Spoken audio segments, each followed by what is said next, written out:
Jesus Christ. Carlos Alcaraz is just too much. He's just too much. And I don't even know what else to say other than he's too much.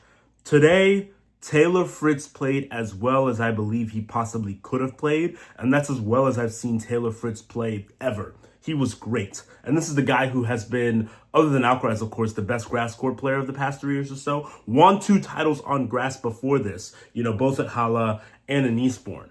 And he had been very consistent on grass, very good player. I mean, he had a 5-set match at the very beginning of the tournament that could have seen him go out at the very beginning, but he did end up winning that after it lasted 2 days. He had some very close contended matches beforehand. Who else did Taylor Fritz play? Taylor Fritz played, that's who it is, Kachanov.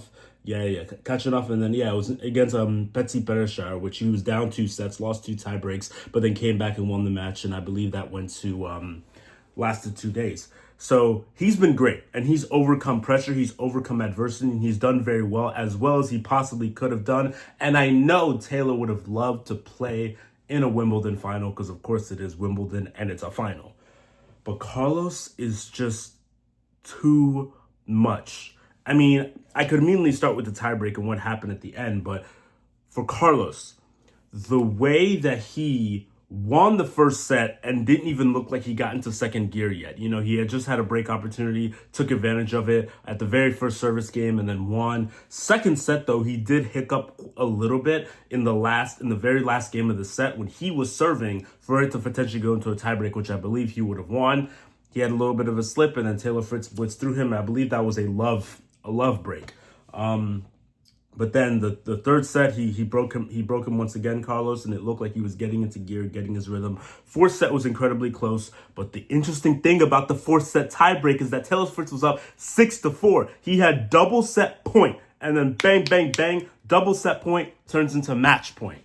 Alcaraz just said, you're not winning this match. You're not breaking me. You're not going to win. You're not going to let this go to a fifth set. I'm not going to let you have it go to a fifth set.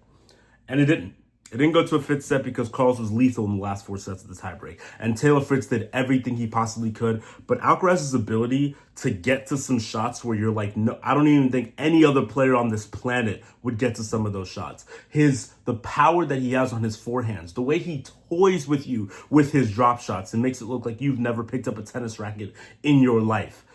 It's the ultimate, what can you do? What can you do? I'm watching some of the highlights right now, and I'm like, Taylor, you played a great match, but look at that, like a toy drop shot that I just saw. Like, nothing Taylor could do more than that. And now Carlos sets up, whichever way, will be a dream final. Is it going to be a three-peat? Alcaraz Djokovic three-peat in the final that we've seen? Hopefully we get a better final than we saw last year. Djokovic was physically hampered. We know how that happened, but hopefully we get a better one. But even a three-peat final would be great. The old guard versus the new guard, and you'd have to say current guard, is always interesting to see for me. Or do we get another Alcaraz Sinner matchup? Because we saw what their last matchup was, one of the greatest tennis matches I've ever seen in my life, if not the greatest. So either way, it'll be exceptional. I cannot wait for the final. It's going to be in about 10 minutes or so. And look, both of these guys are injured, a little bit hampered. Sinner and Djokovic are. Sinner obviously dealing with his elbow. I believe it's a bone bruise. And Djokovic, after that nasty fall that he took at the end of the match against... Remind me, who was he playing? I've already forgotten who was he playing. That's how irrelevant it was. Not freaking right. Yeah, the nasty slip that he took against Caboli. Yeah, Flavio Caboli. Yeah. Great match. Caboli fought really well. But he didn't look like he was moving very well. He had a little bit of a hitting session earlier today that I saw, and it's like his movement was definitely a little bit impaired. But Jannik looks just as powerful as ever, even with the issues with his elbow. So I doubt that it'll be as much of an issue for Jannik. It may be more of an issue for Djokovic dealing with his injury. I think it's like a groin hamstring area. But regardless, Carlos, I mean, he would have won Wimbledon and the French, both 2 years in a row. The first man to do that since Bjorn Borg. He would have done something that none of the big three have ever done. And that's when you get into the category of could you become the GOAT? When we start to question if you could become the GOAT.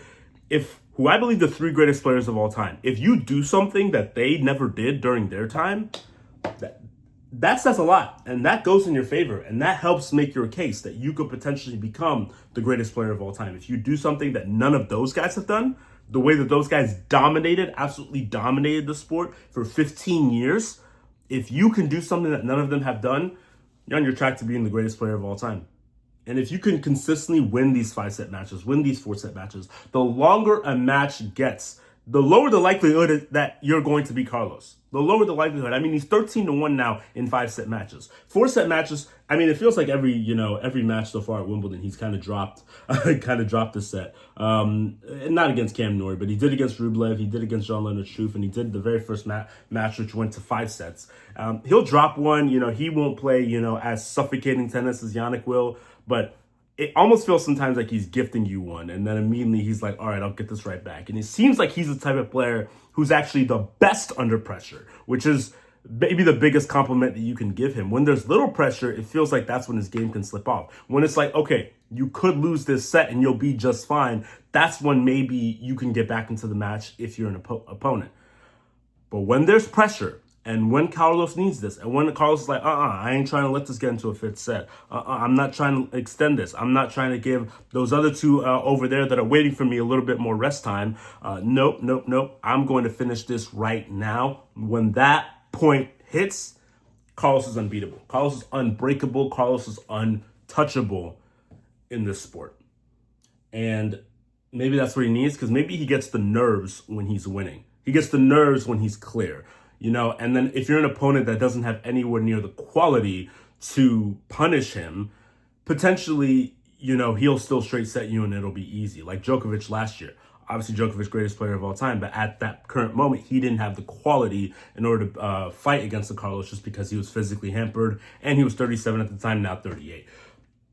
But if you do have the quality, and you see Carlos slipping up, you could potentially take a set off him. But will you beat him? That's very hard to say, because Carlos hasn't lost in a long time. Let's not forget that. I think the last time he lost was, he won Monte Carlo. He pulled out of Madrid. It was the Barcelona final against Holger Rune. Yeah. He hasn't lost since April 20th. We're coming up on 3 months since the last time he lost. I don't want to project too far into the future, but could we potentially see him threatening for Djokovic's record? I think it was 43 matches, won in a row. We'll see. It's hard to say. But regardless, Carlos, lethal, brutal, and he will set up an absolute dream final against either opponent. And we're about to watch the match right now, because it will be epic as well. Cannot wait. Whew.